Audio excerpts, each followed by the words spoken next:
Ah oui, il n'y a pas de bail de 99 ans? Il y aurait pas, il paraît. Ah oui, d'accord, donc faut vérifier ça. Moi, il me semblait avoir...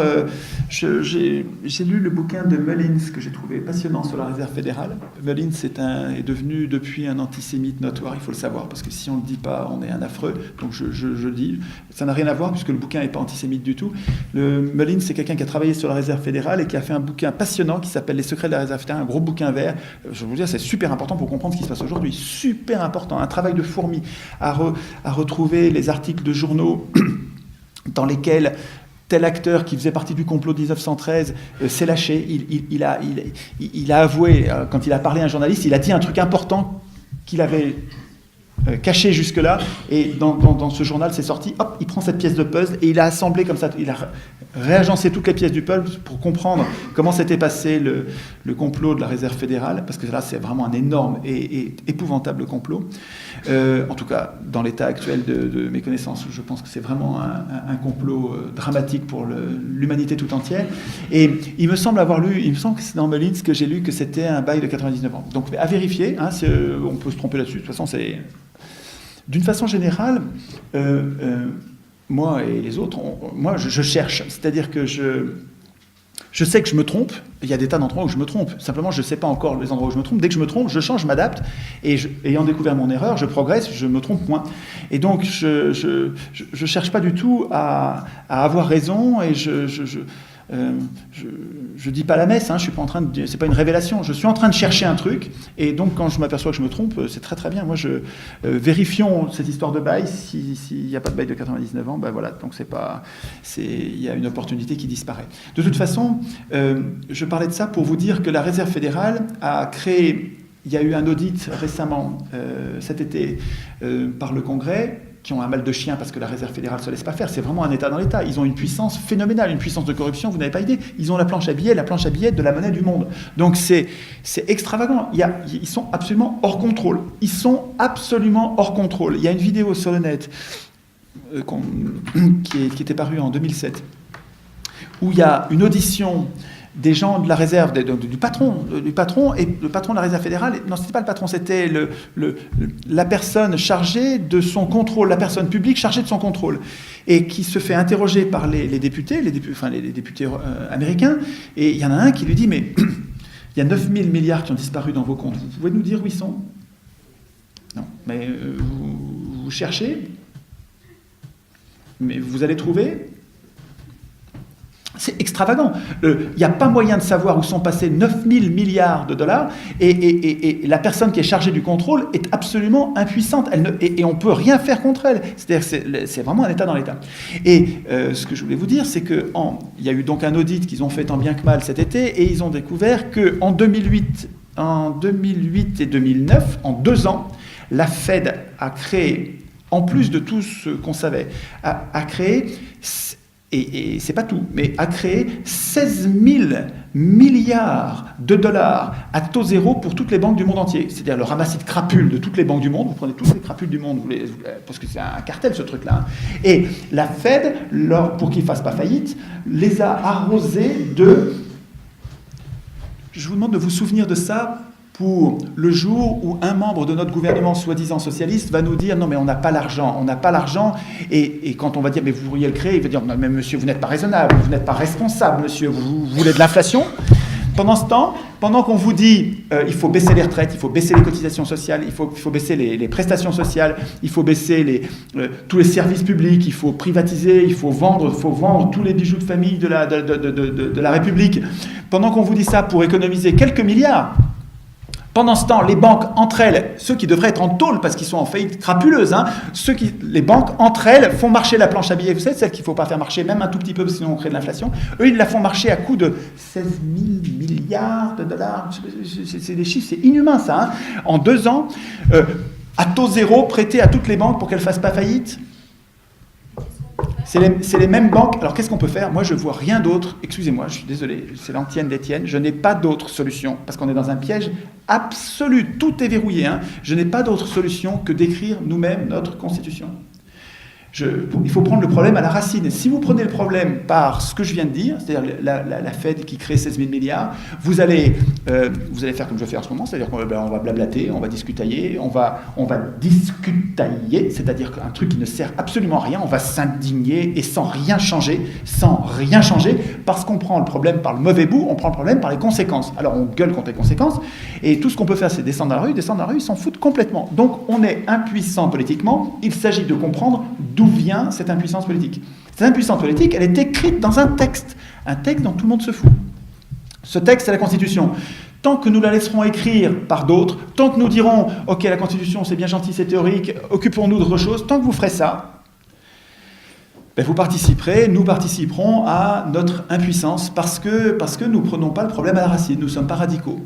Je sais bien que ça ne donne pas la solution pour demain, mais je crois que ça donne la solution pour après-demain. Parce que si, là, je ne sais pas combien vous êtes, je crois 50, 100, si en sortant, vous arrivez à convaincre 2 personnes que la cause des causes, c'est-à-dire le truc sur lequel nous devrions nous battre, c'est on ne veut plus de professionnels de la politique dans la prochaine constituante. C'est-à-dire que la prochaine fois qu'on va se révolter comme les Tunisiens, comme les Égyptiens, comme les gens qui se révoltent contre leurs tyrans, à chaque fois, ils élisent l'Assemblée constituante, c'est-à-dire qu'ils nomment leur Assemblée constituante parmi les professionnels de la politique. Donc, c'est reparti, rebelote. Pourquoi ils ont fait ça? Parce qu'ils n'ont pas réfléchi au truc avant. Toute leur vie, on leur a dit élection égale démocratie. Donc, ils y croient, comme moi, il y a 5 ans, comme tout le monde. On y croit parce qu'on n'a pas encore pris conscience. Si, quand vous sortez d'ici, vous arrivez à convaincre 2 personnes que la bonne lutte politique, c'est de devenir nous-mêmes constituants. C'est de ne plus laisser les hommes politiques, professionnels de la politique, écrire eux-mêmes les règles de leur propre pouvoir. Le bon combat politique, c'est d'interdire à un homme politique de faire partie de l'Assemblée constituante. Il suffit que la prochaine Assemblée constituante soit désintéressée, qu'il n'y ait plus dedans des gens qui soient des tricheurs en puissance.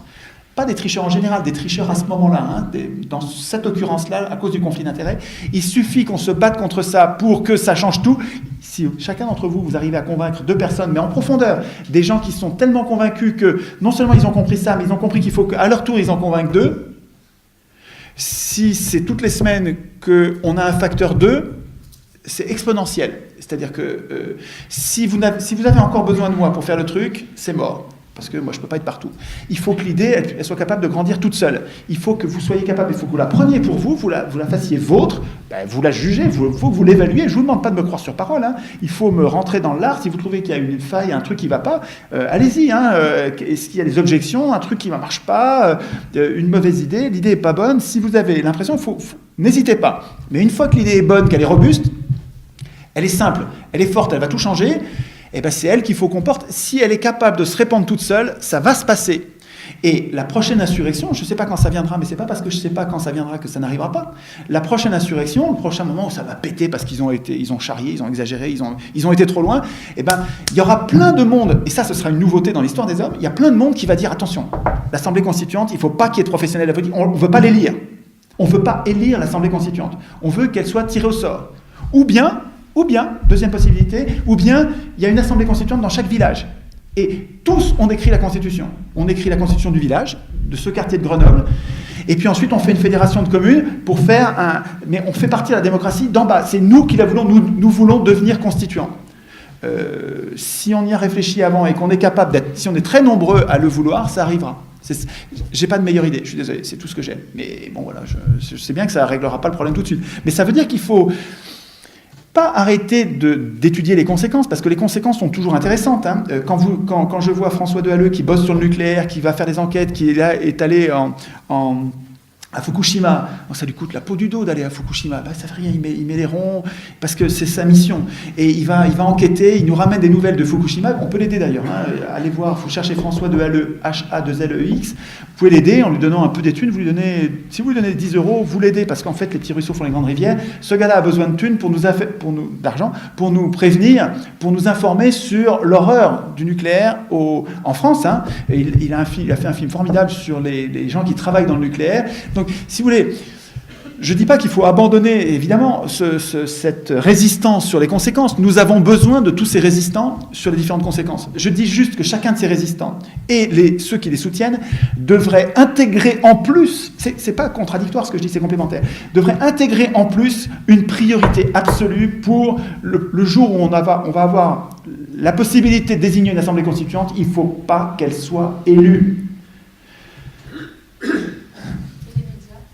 Les médias, ne comptez pas sur les médias, ils seront contre nous. Les médias sont achetés par les plus riches. C'est grâce aux médias que le PS est élu. C'est grâce aux médias que partout dans le monde, l'UMP et le PS, qui sont deux partis de droite en France, il y a la même chose dans tous les pays du monde.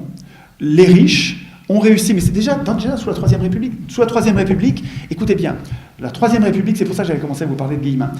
C'est explique parfaitement Guillemin, Henri Guillemin, à connaître absolument. Guillemin nous explique, pendant la Troisième République, les affairistes et les banquiers, c'est-à-dire la crème de la canaille, les crapules, les pires crapules en costard, chapeau haute forme, canne, gants, costard, des crapules, des voleurs, des menteurs, des assassins, des fauteurs de guerre. Ces gens-là s'appelaient centre-gauche. Centre-gauche, le parti de Thiers, centre-gauche. Ils le savent depuis le début, c'est pour ça que je parlais avec l'homme. Et comme le lapin, il s'attrape avec les oreilles, ils savent très bien se donner l'apparence du Parti socialiste et habiter Place des Vosges. Tous ces gens-là, les gens du PS, ils sont tous pétés de thunes. Il y a quelques gens formidables au PS, des gens comme Gérard Filoche, des gens que j'aime énormément. Jacques Généreux, qui était au PS, c'est quelqu'un de bien. Mais Généreux est parti, et Filoche devrait partir aussi. C'est un parti de gredins. La plupart des hiérarques, peut-être pas les militants, mais les chefs du Parti socialiste sont tous des gens très riches, qui travaillent pour les très riches, qui travaillent pour les banques. Hollande est allé dire à la Cité de Londres, mais n'ayez rien à craindre, regardez ce qu'on a fait depuis 81. Je vous jure, vous avez vu la vidéo de Hollande qui est allé à la City, parce que la City commençait à avoir peur. Les socialistes et les communistes, il va y avoir le communisme en France. La City avait peur. Les marchés, les dieux cruels que sont les marchés, dont nous sommes censés avoir peur, ces dieux, où tout a été organisé pour que nous en ayons peur, parce qu'on nous a mis dans leurs griffes, de façon non nécessaire et ruineuse.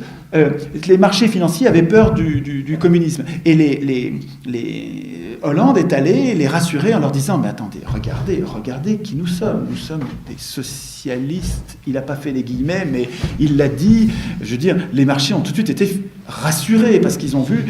Hollande leur a dit « Mais regardez, c'est nous qui avons privatisé. C'est nous qui avons mis en place les stock options. C'est nous qui avons mis en place les marchés financiers, c'est-à-dire le MATIF, c'est-à-dire le marché le plus spéculatif du monde. C'est nous qui avons mis en place toutes ces horreurs. C'est nous qui avons... c'est nous les socialistes qui avons, il n'a pas fait ça, mais c'est nous les socialistes qui avons désynchronisé les salaires et les prix. C'est nous qui avons supprimé l'échelle mobile des salaires. Et donc, soyez rassurés, vous n'avez rien à craindre de nous, nous sommes les mêmes. Hollande est allé leur dire ça. Donc, c'est pas étonnant. Donc, le PS, c'est un parti de droite, comme le MP, c'est deux partis de droite dure, de droite des banquiers. Donc, c'est vraiment pas... C'est de la droite rude. Et... il n'y a rien à attendre de ces gens-là. Qu'est-ce qui permet à ces gens-là d'accéder au pouvoir à coup sûr? C'est l'élection. L'élection va être gagnée par celui qui a été le plus vu par la multitude. Nous sommes 40 millions en France. 40 millions, c'est énormément de gens. L'outil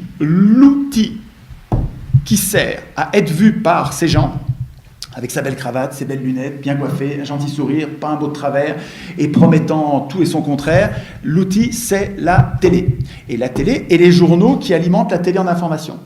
Donc, c'est absolument stratégique pour les riches d'acheter les télés et les journaux, de les acheter. Quand Rothschild achète Libération, c'est pas pour gagner de l'argent. Il en perd. Quand Lazare achète Le Monde, c'est une autre banque, c'est pas pour gagner de l'argent, ils en perdent. Quand Lagardère et Dassault, qui sont deux marchands de canons, achètent, quand Dassault achète le Figaro, quand Lagardère achète plus de la moitié de l'édition française, donc les livres, c'est pas pour gagner de l'argent, c'est pas pour ça. C'est pour promouvoir le gars dont on veut qu'il soit élu. Asselineau, qui a fait un travail intéressant là-dessus, dans une de ses dernières conférences, montre cette courbe incroyable dans laquelle on voit la corrélation qu'il y a entre le nombre d'heures de passage à la télé et les résultats aux élections. C'est la même courbe. C'est la même courbe. Si vous passez à la télé, vous allez avoir un bon score. Si vous ne passez pas à la télé, vous aurez un score minable. Donc, ce n'est pas nos luttes, ce n'est pas nos convictions, ce n'est pas notre effort qui va changer les élections. C'est le passage à la télé. Le passage à la télé, il dépend de choses qui nous échappent complètement. C'est pas la peine. Les élections, on va les perdre. Les élections sont faites pour qu'on les perde. Depuis le début, les élections sont faites pour que les pauvres les perdent. Les élections sont faites pour donner le pouvoir aux riches.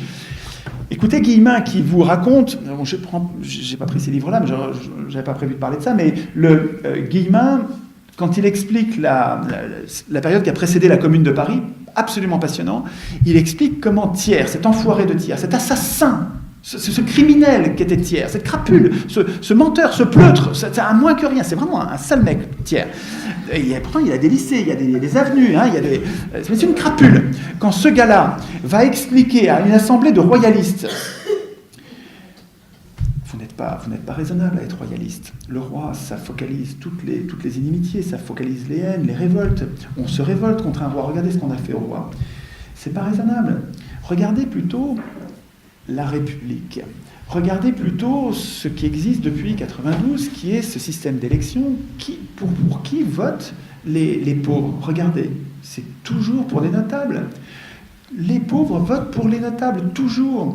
Et une fois que nous avons eu la moitié des voix plus une, nous sommes, dit Thiers aux royalistes, il y avait 600 royalistes, c'était une assemblée de royalistes qui a voté la République. La République. Thiers est allé les voir les uns après les autres pendant des mois, il leur a dit, une fois que nous sommes élus, nous sommes la volonté nationale, nous incarnons la nation, on ne peut plus résister. Soyez raisonnables, c'est beaucoup plus malin d'avoir la République que d'avoir la monarchie. Et vous avez une assemblée. C'est important de comprendre ça pour comprendre aujourd'hui. C'est une assemblée de royalistes qui a mis en place le régime dans lequel nous vivons. Parce qu'ils ont très bien compris que l'élection donne le pouvoir aux riches.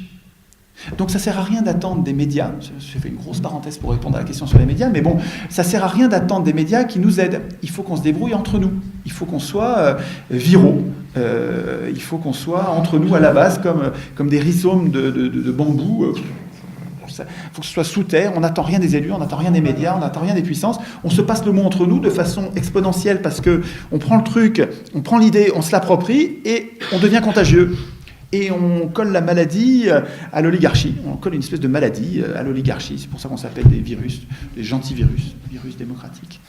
Bon, c'est une idée. Je ne sais pas si ça marchera, parce que ça dépend pas de moi. Enfin, moi, je fais ce que je peux, mais si ça n'a que l'impact, si ça n'a que mon impact, c'est mort. Ça ne marchera pas. Il faut absolument, pour que ça marche,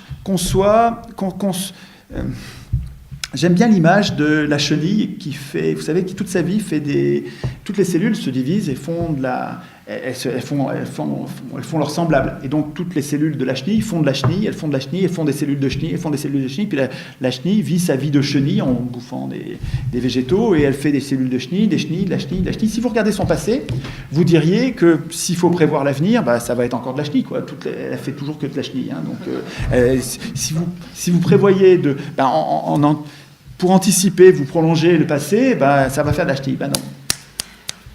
Il y a un moment où les cellules de chenille, ça leur pète. C'est fini. Maintenant, on va faire de la cellule de papillon. Et elles se mettent à fabriquer de la cellule de papillon. Putain, c'est génial ce truc-là quand même. Vraiment, ça me donne de l'espoir. C'est-à-dire qu'on a été servile pendant des millénaires, on a été servile, on a accepté. Et puis, mais c'est pas pour ça qu'on va toujours accepter. L'enfant qui, toute son adolescence et toute sa jeunesse, il a été docile, il a obéi à ses parents, c'est ses parents qui décidaient. Et puis quand les parents disent, je le fais, je suis pas d'accord du tout, mais je le fais quand même, j'ai pris l'habitude. Et toute sa vie, il a été obéissant. Et puis, alors, qu'est-ce qu'il y a ? Ça veut dire qu'il va être toute sa vie obéissant ? Il y a un moment, ça va lui prendre, et il va dire, mais c'est fini, moi je suis plus hétéronome, moi maintenant je suis autonome. Je vous aime bien, vous, mes élus là, vous étiez des gens très gentils, mais je veux plus d'élus. Voilà, les élus, j'en ai marre, je veux plus d'élus. Ni les élus de Dieu, les élus du peuple, les élus de... Au diable les élus, moi, ni Dieu ni maître, je veux être autonome. Voilà. Et bien, c'est peut-être... Je me dis que peut-être, moi c'est ça que je vis intérieurement depuis quelques années, je vis à une espèce d'adolescence où je me dis je veux plus de représentants. En tout cas, si je veux des représentants, vous savez que le mot représentant c'est polysémique, ça a plusieurs sens en français, ça peut être soit un maître, soit un serviteur. Moi, je veux bien des représentants s'ils sont mes serviteurs, donc je veux les tenir par la gorge, je veux les tenir, et puis qu'ils soient surveillés à tout moment. C'est-à-dire qu'on les contrôle avant, pendant, après le mandat, on les contrôle tout le temps, de façon à ce qu'ils restent nos serviteurs. Si c'est eux qui écrivent les règles, ils les écriront jamais. Bon, je suis intarissable là-dessus. Je prends beaucoup trop de temps. Il faut que je m'arrête de parler, et puis il faut qu'on discute ensemble pour écrire. Il faut que vous réalisiez que vous êtes capable d'écrire vous-même les articles. Alors, je reviens à mon référendum d'initiative populaire. On ne pourra probablement pas écrire, on va avoir, je ne sais pas depuis combien de temps je parle, ça fait 1h30. Putain, mais qui est bavard, je crois. Ce soir, vite fait, parce qu'après tout à y penser, je crois que vous avez déjà répondu, mais sur les référendums d'initiative populaire suisse, la Suisse n'est pas un modèle de démocratie. C'est une semi-démocratie, c'est-à-dire qu'ils peuvent se protéger contre les... Qu'est-ce que vous voulez dire que... Si la Suisse était le paradis, on serait... Ah non, mais c'est pas un paradis, mais non, mais attendez, il n'est pas question de... Enfin, moi, j'ai jamais parlé de paradis, je n'imagine pas le paradis. Je cherche un régime politique dans lequel je puisse me protéger le corps social contre les abus de pouvoir. Est-ce que c'est dit de façon suffisamment puissante et consensuelle pour avoir votre accord? Je cherche un corps d'institutions qui permette... Je cherche un jeu d'institutions qui permette à un corps social, quel qu'il soit, de résister à d'éventuels abus de pouvoir. Le référendum d'initiative populaire fait partie des institutions qui nous permettent, par construction, de nous poser la question à nous-mêmes et de mener un débat en disant, à l'issue de ce débat, nous pensons, nous, le peuple, alors le peuple suisse, le peuple français, le peuple, n'importe quel peuple, nous, collectivités ayant décidé de vivre ensemble, nous pensons que, et telle décision. Il y a quelque chose de très important sur l'objection du fait que la Suisse soit imparfaite et que même la Suisse, par référendum, prenne des décisions détestables. Je n'ai pas d'exemple de ça. Mais je peux accepter, enfin, imaginons que les Suisses, par référendum, se posent la question, est-ce qu'on rétablit la peine de mort pour les crimes épouvantables? Est-ce qu'on rétablit la peine de mort? Et imaginons qu'ils votent oui. Ce qui n'est pas le cas, ils ont eu ce référendum, ils ont voté non, il n'y a pas longtemps. Mais, parce que ça, c'est vraiment des chiffons rouges qu'on nous agite pour nous faire peur, parce que ce n'est pas ce qui se passe, en fait, les gens ne sont pas si bêtes. Donc, en tout cas, imaginons qu'ils votent oui. Je suis censé, quand on me raconte cette histoire-là, je suis censé avoir très peur en me disant « Ouh là là, les gens vont mal décider ». Ma réponse, c'est « Qui suis-je? Qui êtes-vous pour dire « Le peuple peut décider ça et ça et ça, mais ça, le peuple ne peut pas ». Qui êtes-vous pour dire à un peuple « Vous ne pouvez pas décider ça ». Si vous voulez, il y a une aporie, une difficulté. Si vous êtes démocrate, si vous défendez le droit des peuples à disposer d'eux-mêmes, il va falloir vous faire à l'idée que de temps en temps, le peuple en question, tel peuple, ne va pas décider la même chose que vous. Sinon, si vous ne voulez les institutions que si le peuple prend les mêmes décisions que vous, c'est que vous êtes un tyran. C'est-à-dire que c'est vous qui voulez tout décider à sa place. Écoutez, moi ce que je peux vous dire, c'est j'ai la conviction que si on laisse un peuple décider en se réappropriant ses médias pour avoir de vrais débats avant les référendums, ce qui n'est pas tout à fait le cas en Suisse, parce qu'en Suisse les médias, ils sont comme chez nous, ils sont terriblement manipulants. Et ça, à mon avis, ça fait partie des dysfonctionnements qui restent en Suisse. Mais là, moi je vous parle de réécrire notre constitution, tout, y compris la création monétaire. Donc, ce qui fait qu'on a l'argent de nos services publics et de nos médias et de nos contrôles, de toutes nos institutions. On va récupérer l'argent si on récupère la création monétaire. Je vous parle de reprendre le contrôle de notre constitution et donc de mettre fin à des tas d'impuissances. Quand on va écrire notre constitution, c'est incroyable le nombre d'impuissances auxquelles on va mettre fin. Il me semble qu'un peuple à qui on va donner ce référendum, il va quelquefois se tromper. Mais si c'est vraiment une erreur, si c'est objectivement, pas de mon point de vue, si c'est objectivement une erreur, je ne vois pas pourquoi il ne s'en apercevrait pas 1 an, 2 ans, 3 ans après. Il va s'apercevoir que ça a des mauvais effets et à ce moment-là, il va changer. Si c'est vraiment une erreur. Et puis si c'est pas une erreur parce qu'ils trouvent que c'est bon, les résultats c'est bien ce qui compte, eh ben voilà, j'étais pas d'accord, c'est pas bien. Mais pour un cas ou 2 cas ou 3 cas ou 4 cas sur lesquels vraiment moi ça me révulse, et ils ont remis la peine de mort, merde, il fallait pas. Mais en même temps, ces gars-là, ils se sont protégés contre la privatisation de leurs services publics, ils se sont protégés contre la dégradation de leur retraite, ils se sont protégés contre le nucléaire, ils se sont protégés contre etc. Ils se sont protégés contre l'injustice, etc. Que sais-je. Si vous voulez, je ne crois pas au chiffon rouge qui consiste à dire si vous donnez le pouvoir au peuple, il va faire que des bêtises. Ça, c'est pas vrai. Je sais bien qu'il ne fera pas que des choses bien, il ne fera pas non plus que des bêtises, il va faire des erreurs et qui peut prétendre ne pas se tromper? Des élus? Mais c'est une blague, c'est les élus qui déclenchent les guerres. Qui a décidé d'aller balancer des bombes sur la Libye? Des bombes sur la Libye? C'est des citoyens tirés au sort, c'est des jurés populaires? Pas du tout, c'est des élus. Alors que c'est quand même, excusez-moi, mais on ne peut peut-être pas ouvrir le débat sur la Libye, mais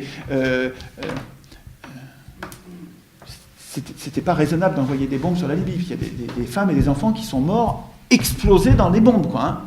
Je ne sais pas si vous acceptez cette idée, enfin moi ça me paraît révoltant. Et je ne pense pas que des peuples feraient ça. Je ne pense pas que des peuples qui ont repris le contrôle de leurs médias, des peuples qui ont des médias possédés par les marchands de canons, peut-être, mais des peuples qui ont repris le contrôle de leurs médias et qui ont de vrais débats, je pense que les peuples sont pas... Ils sont capables d'avoir des querelles de clochers, des querelles, des vraies bagarres, des bagarres idiotes, hein, mais pas des guerres. Une guerre, il faut une intendance d'État, il faut vraiment une organisation, une puissante organisation. Et il n'y a que les banques qui font ça, il n'y a que les banques et les industriels qui font les guerres. Nous, les humains, on est capables de faire des bagarres, des querelles, des batailles, mais pas des guerres. Les guerres, on les a que depuis qu'on a fabriqué des États et on a abandonné le pouvoir des États aux riches. Et les riches fabriquent... Écoutez Guillemin, vous allez voir, c'est extraordinaire.